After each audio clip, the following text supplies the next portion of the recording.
Francesca is a research fellow on the project Praxis, Arts and Humanity for Global Development from University of Leeds. Francesca will be presenting on what is the role for urban heritage in a small city context, lessons learned from heritage and our sustainable future. Francesca, the floor is yours. Thank you, Zeina. I hope somebody will. Okay, so I hope you can hear me well. Good morning, everybody. I'm delighted to be speaking at this forum today, and I would like to express my sincere gratitude to the organizers for the invitation.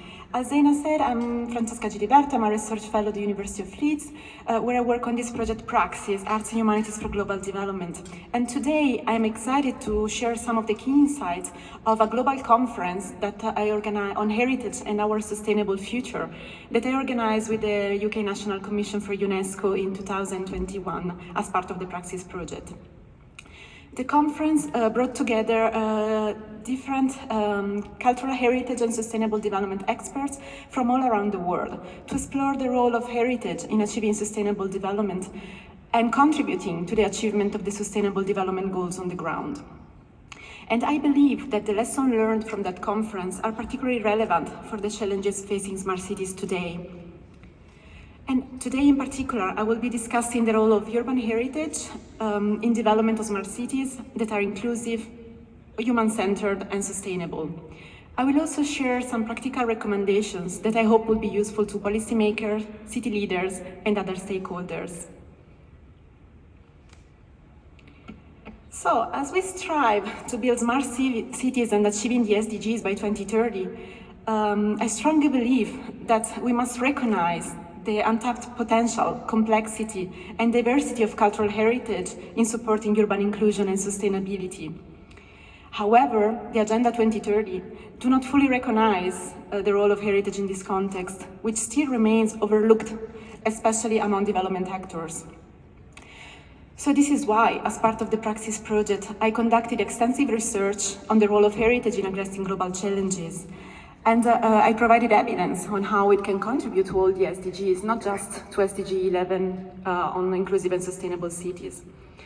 I also organized a series of workshops and events to influence the decision-making process by bringing together different actors, such as academics, policymakers, and practitioners, to ultimately create an impact on the ground.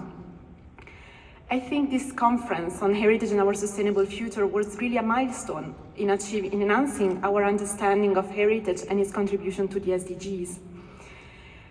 During this conference, we brought together 60 speakers from all over the world, and we had 10 days of discussions covering a wide range of topics, from climate change to mental health and well-being, from disaster response to inclusive and sustainable cities.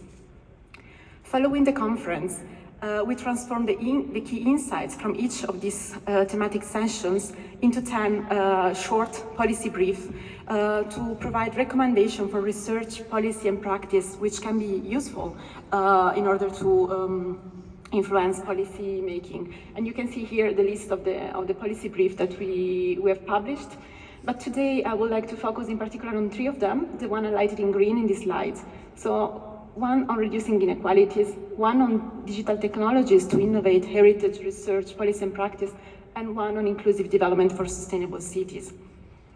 So I identified 3 key takeaways from this work that highlight the potential of heritage in building smart cities which are inclusive and sustainable. So the first point is that cultural heritage constitutes a powerful tool to foster dialogue, inclusion, and implementation of people-centered approaches, which have been mentioned several times during this conference. Heritage includes shared values and memories. It can support human connection, solidarity, and resilience. However, if not well managed, it can also perpetuate injustice, conflict, and colonialism. So in order to better use heritage in this context, I strongly recommend to recognize and disseminate multiple and inclusive heritage narratives, particularly those defined by communities that have been historically marginalized, as well as the implementation of more participatory heritage management frameworks. Also to utilize various forms of urban heritage to redefine and communicate our past and traditions in equitable and meaningful ways and pass them on to younger generations. And also to harness the potential of heritage to foster deep human connection and a sense of warmth and belonging, especially in challenging contexts. The second point is that cities are dynamic environments. They constantly evolve over time. The recognition and representation of the urban heritage is the result of a continuous process of constructing meanings and values by different communities. Nevertheless, these communities are often excluded from official heritage narratives, which are usually defined by international, national, and local authorities. And this exclusionary process reinforces a disconnect between citizens and decision makers. Moreover, as I said before, the SDGs framework does not fully recognize the great potential of heritage for sustainable development. We have one specific target in the SDG framework, target 11.4, which is the only one that explicitly mentions heritage in the context of sustainable development. However, it only focuses on the protection of heritage, and doesn't see heritage as a driver for sustainable development. So, to support inclusive development for sustainable cities, I recommend to implement participatory heritage projects to reduce the gap between policymakers and local citizens, and to develop a shared and integrated heritage and urban agenda. To promote the development of inclusive and dynamic platforms, to foster citizens and other stakeholders' active engagement on urban and heritage matters. To develop urban strategies, policies, and networks that embrace the challenge of equality, inclusion, and diversity in urban environments through heritage and creativity. And to support placemaking and urban liveliness in all urban neighborhoods, not just in the most popular and recognized historic heritage sites. Finally, my third and final point is that digital technologies have the potential to empower people, promote collaboration, and amplify marginalized voices.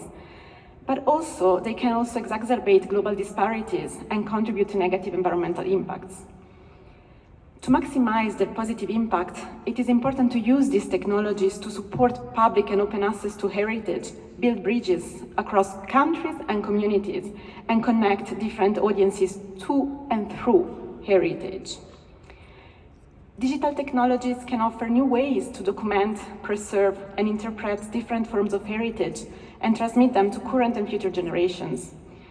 For example, digital modeling, laser scanning, immersive and augmented reality, mobile apps, and virtual tours can offer digital alternatives to physical heritage preservation, interpretation, and enjoyment, especially in contexts where heritage is at risk of disappearance or has already been damaged by conflict, climate change, disasters, and other harmful events. So to make the most of these digital technologies, my final recommendations are to develop and use advanced virtual technologies and applications to engage with local communities, record their tangible and intangible heritage, and promote inclusive approaches to heritage preservation and accessibility. To consider and bridge digital inequalities when develop heritage projects to overcome limitations in assessing and using technology by certain groups of people. To promote knowledge sharing and cross-cultural exchange through digital media and platform connecting and raising awareness of people regarding their heritage. And finally, to mitigate the potential negative impacts of digital technology through interdisciplinary and cross-sectorial approaches that serves the interest of heritage for all. So, with this I have concluded, and I hope that these insights and recommendations are helpful to build smarter, more inclusive and sustainable cities. So thank you very much for your attention, and if you want to know more about the project and publication, just contact me and I'm happy to share them with you. Thank you. Thank you, Francesca.